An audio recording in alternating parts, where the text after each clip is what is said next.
성공한 코는 코 안쪽이 돌아가거나 두껍거나 코가 막히는 경우가 생각보다 되게 드물어요.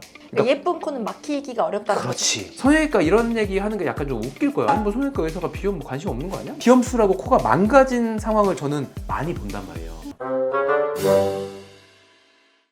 저번에 비염 수술 얘기해 주셨잖아요. 근데 사실 그때 좀 의외였던 게 성형외과에서는 비염에 이렇게 관심이 많을 줄 몰랐거든요. 보통 비염이라고 하면은 이비인후과 영역 아니에요? 우리가 보통 코 막히거나 비염 증세 심할 때 이비인후과를 가죠. 근데 성형외과 의사로서 바라보는 비염 수술에 대해서 이거는 진짜 제 속마음을 한번 얘기를 드려보고자 합니다. 저번에 얘기했지만 비염 수술은 두 가지로 나눠진다고 했죠. 비중격 망곡 교정술, 합의각계에 대한 네. 수술. 그래서 사람들은 상담 받고 이러면 아 제가 코 안에가 휘었다는데요, 그래서 코가 막힌다는데요, 이런 얘기를 많이 듣고 오시는데, 그래요, 코가 휜 사람 많지. 코가 휘면 뭔가 잘못된 것 같죠. 근데 코가 휜 사람은 제가 볼 때는 인구의 반? 그 이상은 코가 휘었어요. 그럼 전 세계 사람들 반은 비중격 망곡 수술을, 코를 다 막 뜯어가지고 비중격 망곡 수술해야 될 것 같아요? 아니란 말이지. 비중격이 거의 막 이렇게 꺾여 있어요, 저는. 근데 저는 그냥 잘 살고 있어요. 이게 왜 큰 문제가 되지 않냐면, 우리 몸은 원래 얼굴 비대칭이 있고요. 비중격이 가운데 있는데 얘가 이렇게 휘니까 코가 막힐 것 같잖아요.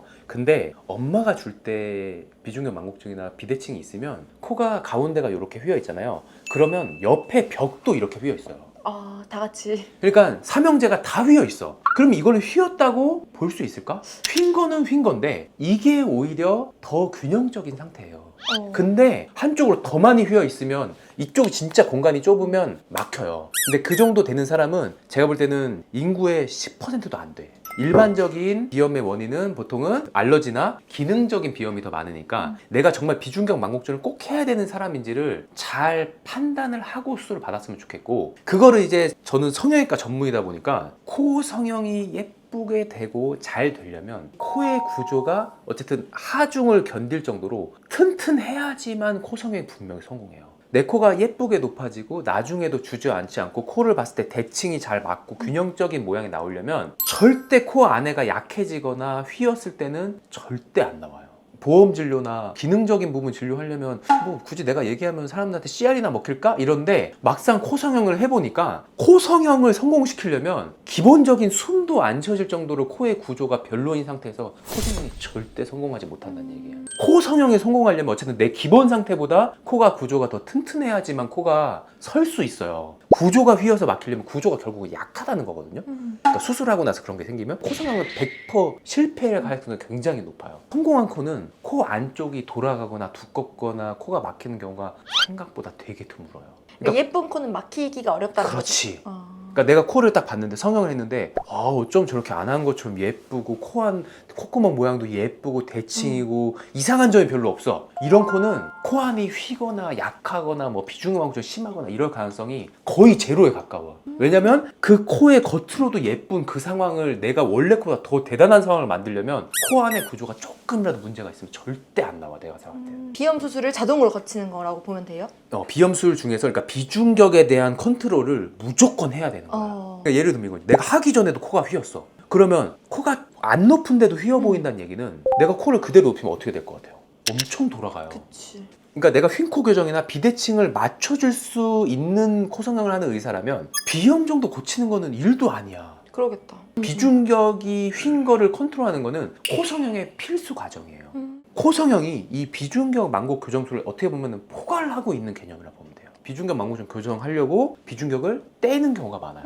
떼면 어쨌든 무조건 약해져요. 코 성형이 성공하려면 비중격이 안정되고 튼튼한 구조를 무조건 유지를 해야 되는 거예요. 그럼 과거에 비중격 망곡 교정술만 따로 받으셨던 분이 네. 미용 목적으로 코 수술을 만약 받으러 왔어요. 그러면 수술이 엄청 어려워져요? 엄청 어렵죠. 그냥 재료는 그냥 자가능 써야 되고요. 왜냐면 비중격이 이미 훼손이 되었잖아. 비중격이 훼손이 안 돼 있으면 내가 뭐 자가능을 쓰고 싶으면 써도 되고, 뭐 비중격이 괜찮으면 비중격을 써도 되는 선택지가 있죠. 비중격 망곡 교정술만 했다. 그 비중격을 어떻게 했을까? 떼서 버렸지. 그러니까 더 약해진다고 계속 얘기하는 거야.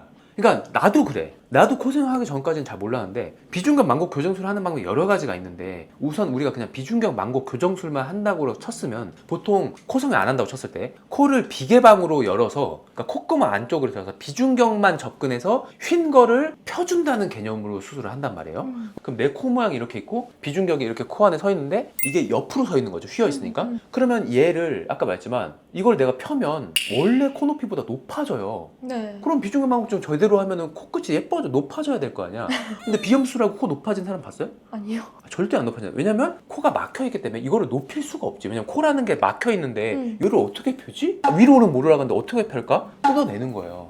휜 부분을 잘라내서 버려버리는 수술이에요. 그러니까 뜯어낸 만큼이 약해진다는 거지. 비염 수술을 하고 온 사람들의 대부분은 어쨌든 뭐 코가 진짜 주저앉아 있거나 그 정도는 아닌데 약해지는 건 맞아요.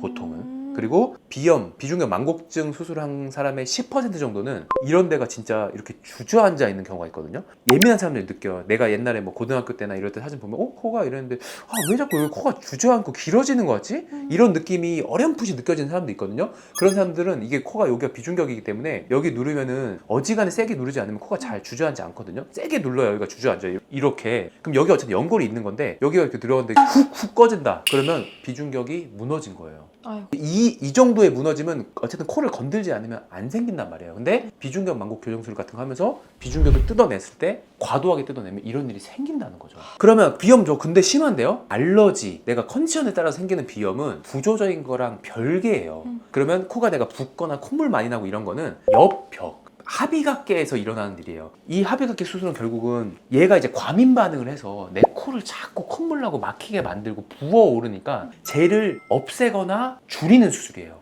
그럼 얘가 아까 말했지만 좋은 기능을 하고 있기 때문에 얘의 기능을 떨어뜨리면 오히려 반대로 내가 겨울이나 이런 알러지 유발인자가 없어졌을 때는 내 코의 정상 조절 능력을 떨어뜨린다는 얘기거든요. 얘를 과도하게 절제하거나 없애면 안 된다는 얘기를 하고 싶은 거예요. 그래서 이 수술을 어떻게 진행하는 거냐면 원래는 요만한데 내가 컨디션 안 좋거나 부으면 얘가 진짜 막 이렇게 꽉 차가지고 여기를 꽉 메꿔요. 일반적으로는 이제 고주파 같은 걸로 여기를 찡 하고 찢어요. 대부분의 환자들은 이런 게 큰 문제가 없이 잘 그냥 되어 있고 실제로도 숨 잘 쉬어져요 이런 경우가 되게 많은데 저는 이제 또 이상하게 하고 온 걸 많이 보잖아요. 본격적으로 이 합의각계 절제술 같은 거 하면요 우리 포도송이 따듯이 여기서 끊어요.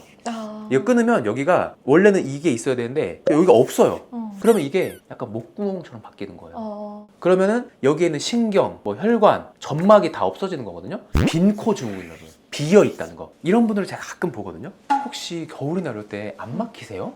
이러면은 저기 코가 찢어질 것 같다는 거야. 어떡해. 근데 이렇게 되면은 돌이킬 수 있는 방법이 있냐 그러면 없어요. 이미 없잖아. 없는데 어떻게? 비중격 만곡증도 그렇고 합의각계에 대한 비염 수술도 그렇고 너무 과도하게 접근하지 마라. 제가 이제 비염 영상을 소개할 때는 성형외과 이런 얘기 하는 게 약간 좀 웃길 거예요. 아니 뭐 성형외과 의사가 비염 뭐 관심 없는 거 아니야? 뭐 너네 보험 진료 안 하잖아. 비보험 진료잖아. 그래 저도 그런 생각 들어요. 나는 비보험 진료를 하는데 이게 지금 내가 뭐 굳이 얘기를 해야 되나? 근데 이 비염과 코 성형은 어쨌든 같은 부위고 실제로 이 구조가 연관이 엄청 많기 때문에 뗄래야 뗄 수가 없어. 그러니까 내가 이걸 위해서 이 생각을 한 건 아닌데 내가 코 성형을 성공시키려면 이거를 기필코 성공을 시켜야지만 코 모양이 예쁘게 나와요. 그래서 오히려 비염 수술하고 코가 망가진 상황을 저는 많이 본단 말이에요. 왜냐면 비염 수술 전문으로 하신 분들은 비염 수술한 코를 열어볼 일이 없어요. 왜냐면 수술을 할 때도 그냥 코 안에서 보는 거고 코를 이렇게 열어봐야지 코 안에 비중격이 휘었는지 어떤지가 눈으로 보이거든요. 이거는 코 성형을 하는 의사들만 볼 수 있거든요. 이거를 누구보다 되게 신랄하게 보고 있고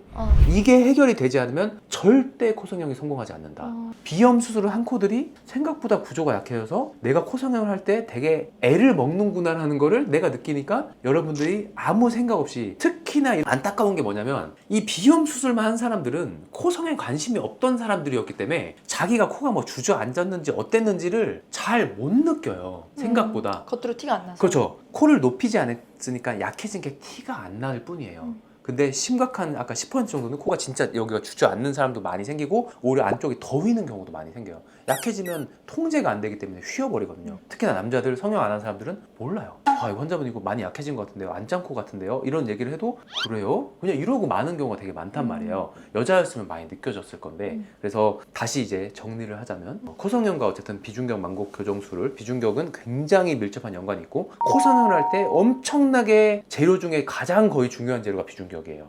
성형할 생각이, 코 성형할 생각이 있는 분이라면 기준적으로 되도록이면 건드리지 마라. 합의약의 절제술을 받을 때도 차라리 덜 되어 있으면 또 해도 되니까 이런 거를 항상 유념해 두고 좀 보수적이고 안전하게 접근했으면 좋겠다. 진짜 지극히 제 개인적인 견해입니다. 네. 이거를 여러분과 공유를 하고 싶어서 오늘 한번 자리를 빌어 말씀을 드렸습니다. 너무 무섭게 생각하지 마시고 조금 개념을 잘 정리하셨으면 좋겠습니다. 감사합니다.